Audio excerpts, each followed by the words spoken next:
Na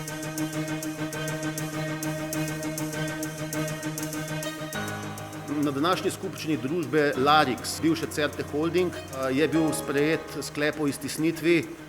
oziroma kar razlastitvi vseh manjšinskih delničarjev strani največjega delničarja družbe Battagel & Company d.o.o., ki ima v tej družbi kar 93% lastniškega deleža.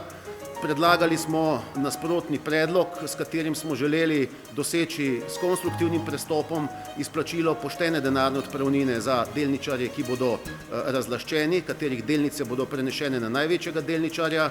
vendar žal ni bilo razumevanja pri največjem delničarju Battagel & Company za nasprotni predlog, kot smo ga podali,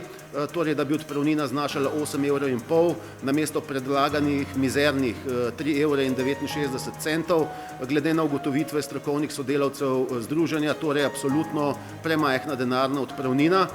kar pomeni, da bodo sledili postopki sodne preveritve primernosti denarne odpravnine. Napovedal je bil z naše strani tudi izpodbijanje takšnega sklepa, še posebej iz razloga, ker nismo dobili na razpolago cenitvenega poročila, torej cenitve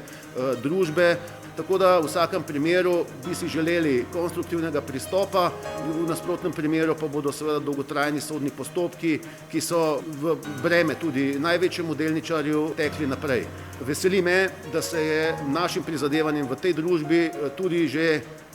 pridružilo precejšnje število delničarjev in delnic. V tem momentu zastopamo približno 10.000 delnic družbe in pozivam ostale delničarje, da se tudi pridružijo našim postopkom v kontekstu sodne preveritve ali seveda poskusa sporazumne rešitve in doseganja pravične denarne odpravnine, tako v primeru družbe Larix, torej bivše Certe Holding, kot v primeru bivše Certe, današnje Larix Naložb.